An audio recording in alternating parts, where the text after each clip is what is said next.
listen, there's no need for me to be greedy or start taking risks or getting myself involved in business that I'm not in control of or that I don't understand. But because people bring offers to you, people bring all sorts to you, you know, and I know that a lot of players got ripped up as well, you know. So how did you survive that? I survived that because I wasn't greedy, you know, and I said, listen, at least if I buy a property, I can see my property.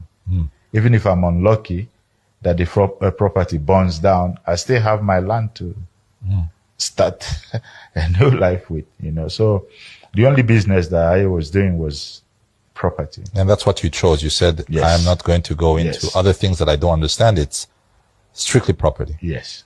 And then I started deriving joy in knowing that, oh, okay, this is my house, this is my property, this is my property, you know. So I kept on buying.